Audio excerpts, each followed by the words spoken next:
Welcome to the Undiscovered Gems podcast, hosted by NBA legend and business powerhouse Charles D. Smith, highlighting today's best and brightest business minds.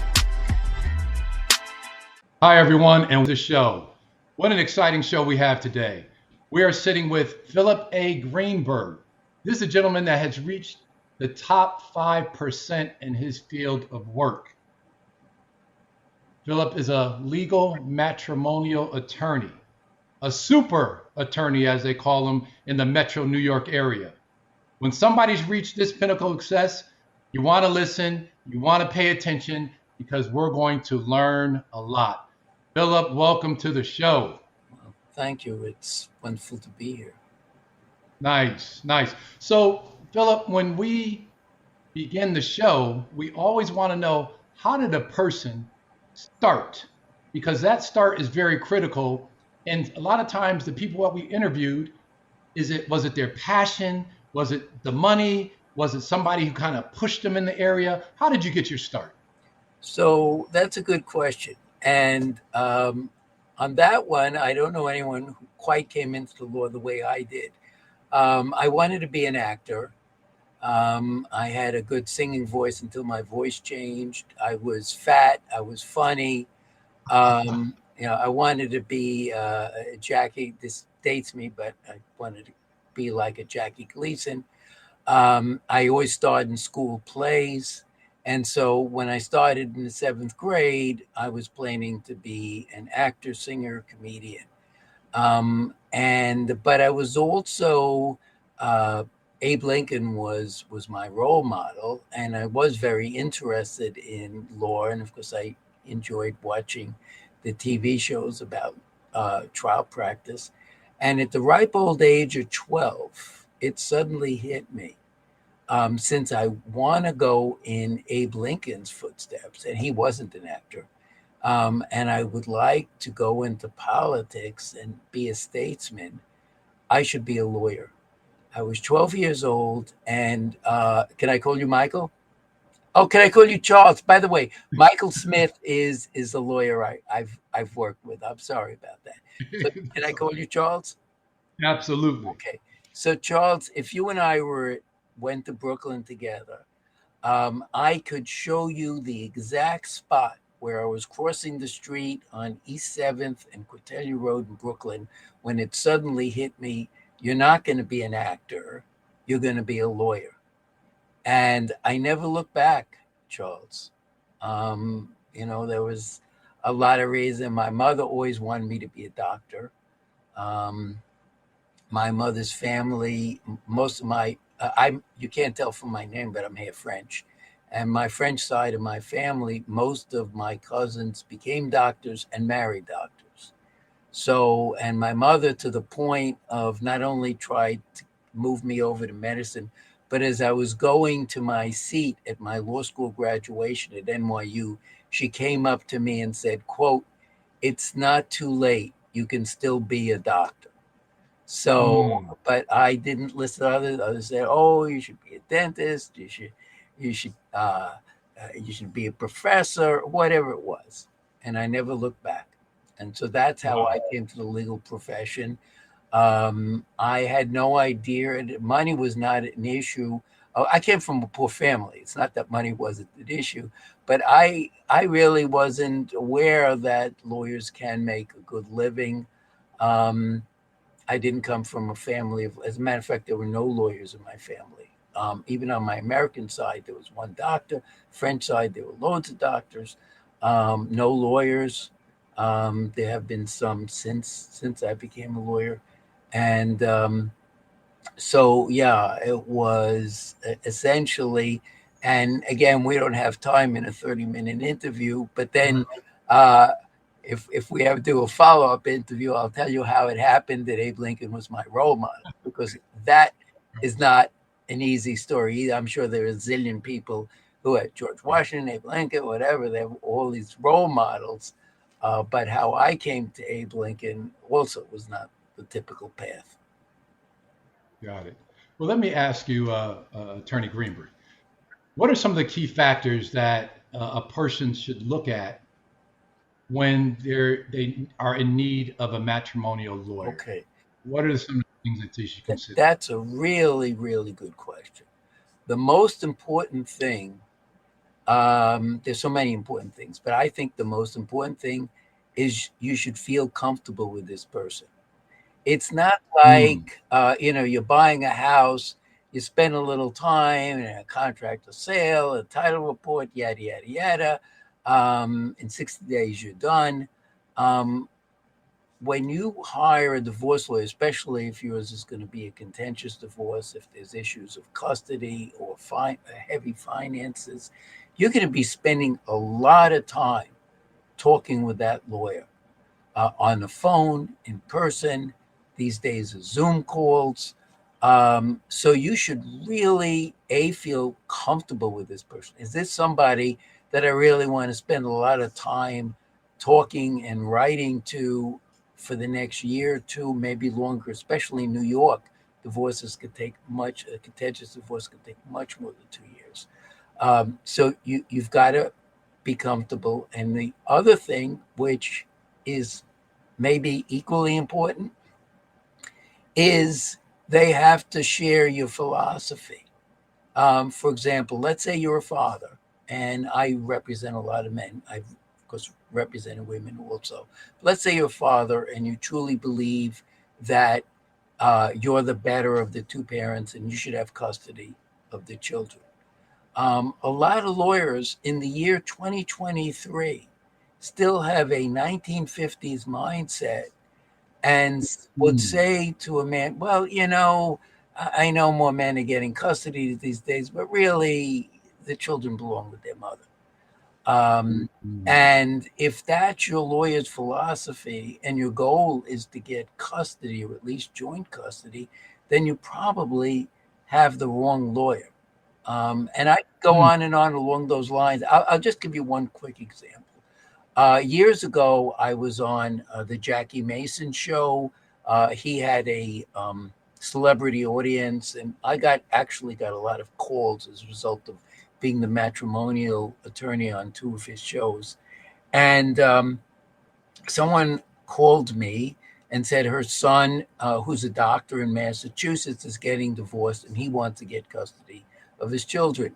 And I'm not admitted in Massachusetts. I'm admitted in New York, New Jersey. But I had a counterpart firm in Massachusetts. So I called them and I spoke to the matrimonial attorney in that firm. And the first thing I said is, I got a call from a woman. Her son is a doctor. Before I finished the first sentence, the lawyer said to me, quote, "Oh, he's too busy to have custody because he's a doctor." So she was mm. definitely not the right person.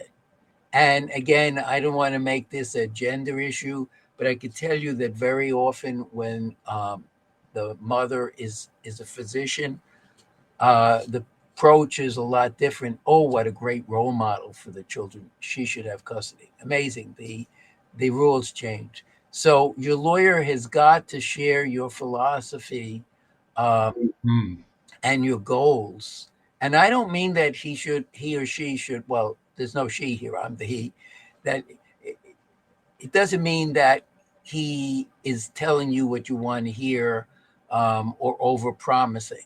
Because unfortunately, a lot of lawyers get cases, especially if it's a nice, juicy divorce case, where they tell the client what they want to hear. Oh, yeah, you're definitely going to get support. Or if, let's say, it's someone who's concerned about having to pay a lot of maintenance / alimony, and they say, "Oh, don't worry, your wife used to be a teacher." Yeah, 25 years ago, and yeah, she's not going to get maintenance. And then at some point, the reality sets in, and really the lawyer just overpromised to get the case. So so on one hand you got to make sure that the lawyer shares your philosophy, but on the other hand you got to make sure he's not being a politician or a salesperson and just letting you hear what you want to hear. And the last thing I'll say about that, by the way, I'm like my wife. I always say it's the last thing and then I keep going. But the last thing I will say about that, Charles, is that I have had cases and clients initially call me, meet with me, I don't tell them what they want to hear. And for example, I had an example of a case where the wife, I was retained by the wife. I was shocked that she retained me because she made a lot more money than her husband and she didn't want to pay him support. And I said, there's no way you're not going to pay any support. The best we're going to do is it'll be a manageable amount and it won't be for too long. It was a long marriage. But that's the best. But you're going to wind up paying support. So I never thought I'd hear from her again. But sure enough, she called me. She said, Mr. Greenberg, I want to retain you. So I didn't tell her what she wanted to hear, but I told her the truth. And I told her how we could make the best of that truth. And sure enough, she wound up only paying in a like 30+ year marriage, a couple of years of maintenance. In New York, it's called maintenance. In New Jersey, it's called alimony, and at a very manageable amount. Right. Great. I want you to just back up a little Sure. bit because we're losing your mouth on the screen. Oh, We want I'm to be able to sorry. see you. I'm sorry. No problem. There you go. I didn't want to interrupt you, but in your 40 years experience, if Actually, anybody again, 49, but go ahead. But who's counting? in your 50 years experience, Okay. I just got let me ask you this battlefield question. promotion. Yeah. Let me ask you this question. You've seen a lot of attorneys, Mm-hmm. lawyers, such Yes. a ton of experience. So if I'm a client and I'm looking for an attorney, what would you tell the audience are the best characteristics that you need to look for in a lawyer? Well, of course, as I already said, you should feel comfortable, and also he should share your philosophy. You've got to make sure he has the knowledge and the experience. You don't want him learning on your case. And the fact that somebody like me has been practicing 49, you got me up to 50. He may never have done. I can tell you this, Charles. When I was a young lawyer, I really hated to turn things away, not for the money, because I was an associate. I was getting paid a salary, but when you're a young lawyer, you feel like you want to and you can't do everything. I did immigration, you name it, intellectual property, just about any area of law you could think of. I normally would not turn the clients away. I'd bring in some experts to make sure I service them properly, but I wouldn't. Now, if someone calls me and says, "Oh, I need an immigration attorney," I look in my book. Oh, this one's good. They call me. I need an intellectual property attorney. I said, "This is a firm I've worked with before. I'll give you their information." So you definitely don't want your lawyer learning on your case. So if they have a unique issue, a unique custody, a unique financial issue, very complicated, finances, ask the question, have you ever had a case like this? And if it's a young lawyer, maybe the answer is no, and maybe they're less expensive and whatever. But if it's a seasoned attorney, he says, well, yeah, I never really had to deal with that issue before. You really got to wonder, say, well, okay, then how can you handle this case? And they say, well, I haven't had a relocation case, but I've done 30. Relocation is connection with custody. I haven't done a relocation case, but I've done 30 custody cases, and really the issues are the same. The criteria in New York and New Jersey is the best interest of the child, whether it's a matter of a parent relocating or it's a matter of who should be the residential parent. And so if they can show you that they have relevant related experience, maybe they're still the right attorney. But sometimes they won't be, and you really want to question them. And I realize most. By the way, I've represented a lot of attorneys, Charles. So not all my clients, not all my clients are going to be non-lawyers, but most, of course, are laymen, and laymen vis-a-vis law. I mean, the doctors, they're not. You would consider them laymen, but they're laymen when it comes to the law. And so, of course, it's not that easy. Just like it may not be that easy to choose a surgeon if you have no medical background. Sure. But you still have common sense. You have your own experience. You have your own philosophy, and you have to make sure that they're all in sync. Right. You know, again, and I'm kind of hammering this one point Sure. home, um, and it's for the audience and people who, potentially go through divorce. What are some of the common, if you've had 50 cases or 100 cases, Mhm. what would you say some of the common cases are that come your way? Or is there a common case or Well, something that you've seen? well, there's not a common case, but you certainly have a common stream. I would say Hmm. that, and again, we're not talking about the 2-year marriage, no children, renting an Okay. apartment, few assets, The more or concept. less. They just realize it's not working out. And by the way, when someone like that comes to my office, I tell them get a younger, hungrier lawyer because you don't need an expensive, experienced divorce lawyer to handle, a 2-year childless marriage where both of you are self-supporting. I guess the common stream wouldn't be a specific issue, but that's that most clients have a certain agenda. Most clients have a thing that is one or two things that are most important to them. Maybe it's that they're going to have a relationship with their children after the divorce. Especially if you're talking about minor children, it may be that they want to have a financial life after their divorce. If it's a long marriage, let's say the person was the primary or sole support, he recognizes that based upon the law, he may have to pay support for a long time and at a pretty high amount. And so his goal is going to be he recognizes that there's going to be pain, but that the pain won't be so bad that he won't be able to really go on. I've heard people say, "Oh, now I can get on with my life. I finished my daughter just graduated from college, so after 10 years of child support, I don't have to support her anymore." And maybe you can't avoid that, but as I say, there tends to be one or two common threads that are most important to a person. And look, some people are getting divorced because they want to marry somebody else.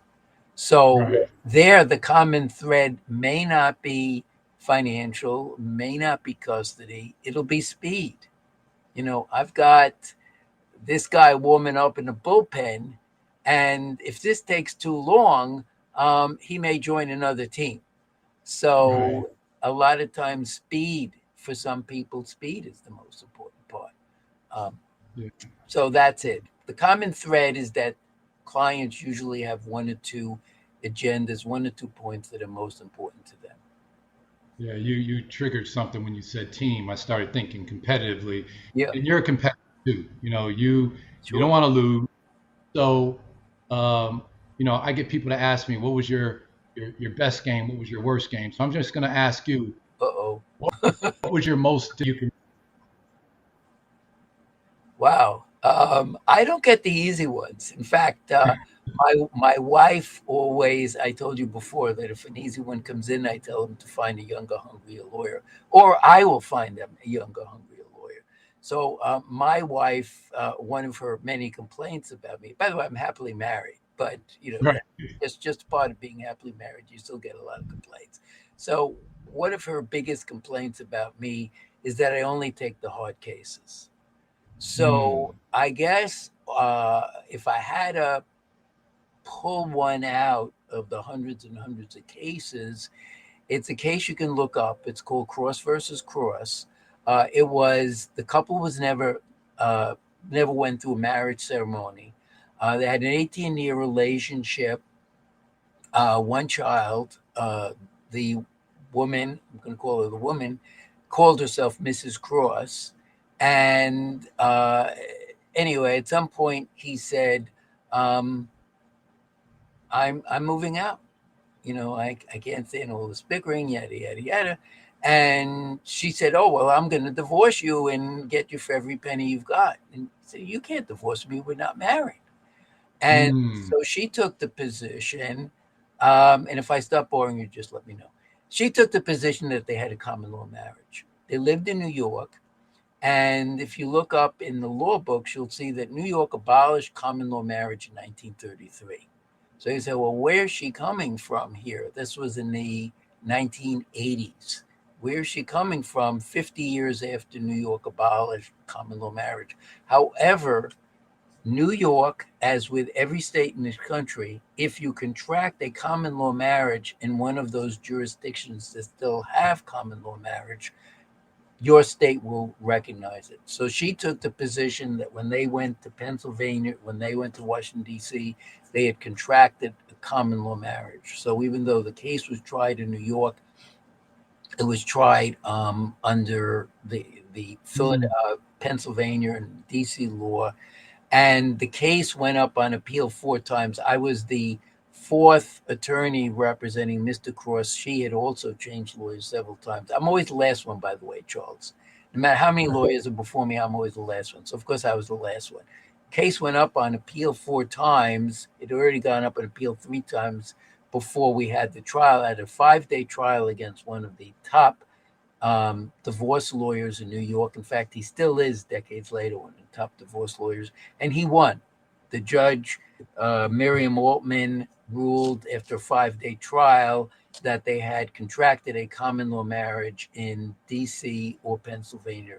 I appealed, and it's a very difficult appeal. If you know anything about appeals, 90% of the time you lose. And so it's a very difficult appeal. Appellate Division, First Department, unanimously affirmed, unanimously reversed and agreed with me that they did not have a common law marriage. Wow. And intellectually, it's not the only appeal I ever won, of course, but intellectually, it was the most satisfying win I ever had. This is 1988, because the judges wrote a long opinion, and the opinion was practically lifted from my brief. So Wow. intellectually, and the following year, the star of The Big Chill, I think his last name is Hurt, Jennings. It was a case called Jennings v. Hurt. It was actually televised, and the precedent that both sides argued was Cross v. Cross. In other words, Jennings' lawyers argued that this was different from Cross v. Cross. It was being tried in New York, and Hurt, the actor, argued that no, this is just like Cross v. Cross, and the lawyers from both sides were calling me to pick my brain. And when Justice Silberman wrote her decision, finding that there was not a common law marriage, the only precedent she relied on was Cross v. Cross. Wow. So, congratulations. Yeah, well, thank you. So it's a very, very tough case. I thought of writing a book about it. By the way, if I do survive to retirement, I do have a couple of books in my head, but Cross v. Cross is not one of them. In fact, if it was, I wouldn't have told you about it. I'd, make you wait for the book.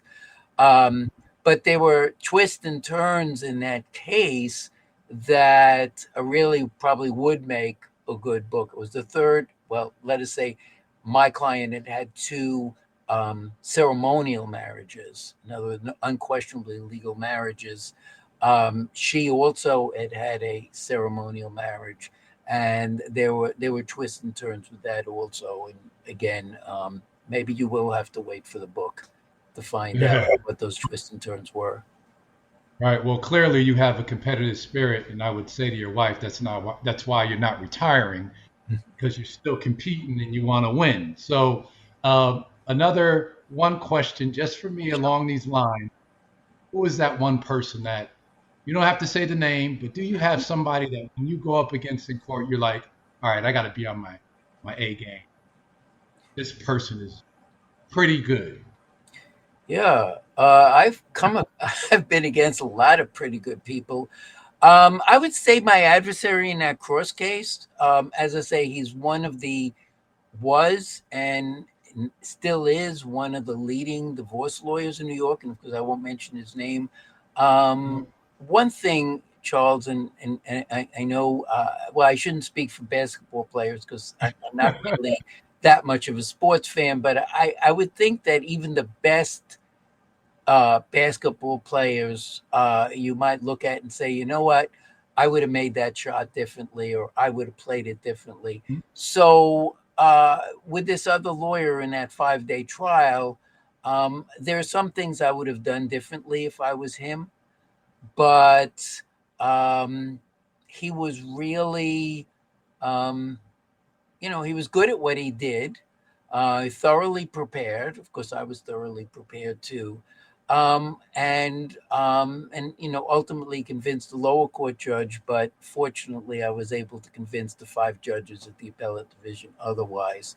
But I've had a lot. Can I have one other who I won't mention, but I think is a good quality for those of your people out there who are either looking for lawyers or want to become lawyers, is that one, there are a handful of lawyers, and I'm not sure I'm one of them, who they can get knocked down and they get right back up. Yes. And a lot of lawyers, if they get really knocked down by a judge, they don't really do a good job of getting back up. But I can think of a couple of adversaries of mine. They just kept coming at you. There's one lawyer we'll mention because he's deceased now, and he and I were very fond of each other. His name was Arnold Davis. And talk about people who never retired. My last case with him, he was 88 years old, had leukemia. He could barely walk, but he had all his mobiles. And he used to tell me that the one thing he's glad he never did is he didn't retire.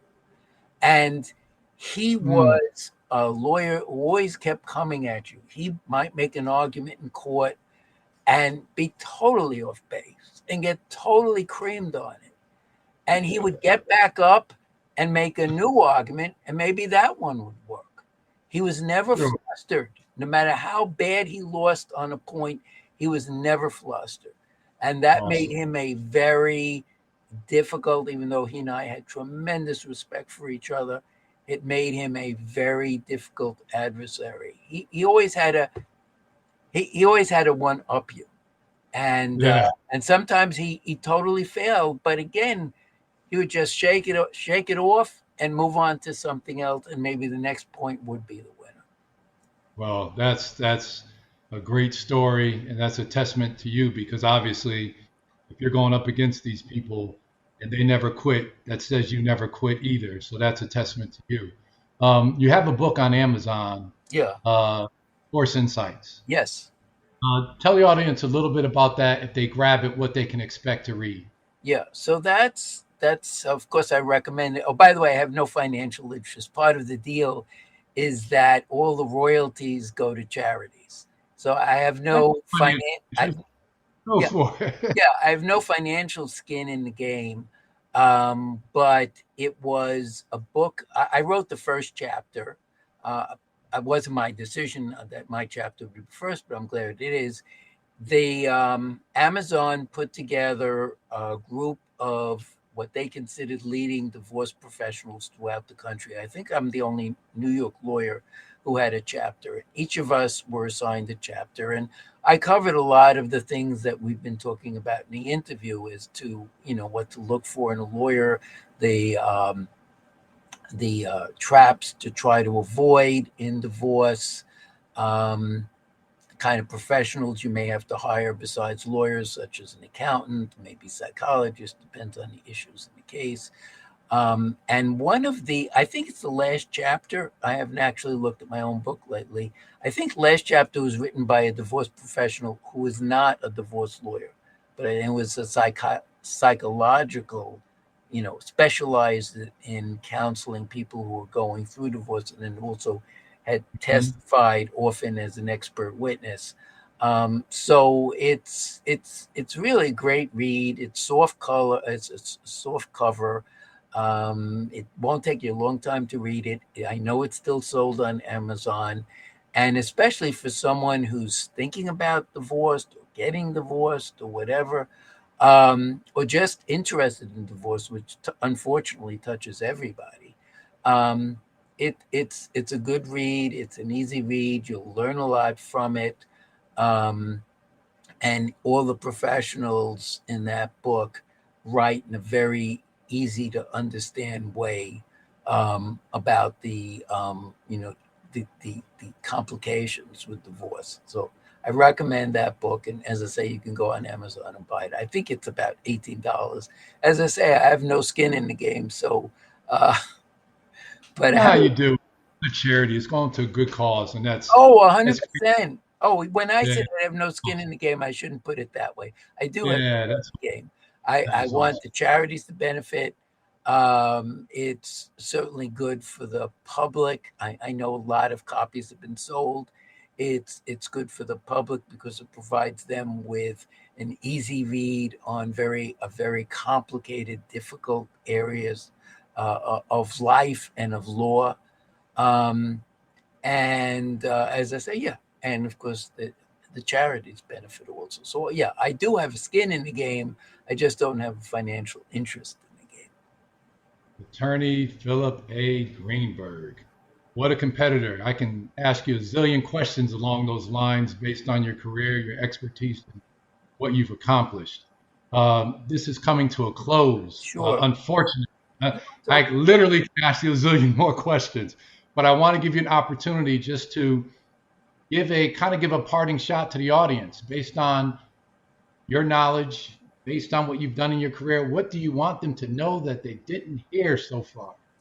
Well, I think the most important thing is that a lawyer should be a every professional, but I have enough trouble speaking for lawyers. It should be a complete person. Um, Clients, unfortunately, they have their own problems. They don't want to hear your problems. And if you're going to be on top of your game, you have to be physically and mentally on top. I'm 75 years old. I go to the gym 7 mornings a week. I was there this morning, of course. Would have never guessed. Would have never guessed. Yeah. No alcohol, no tobacco, no Oh, drugs, and no awesome. wild and wanton women.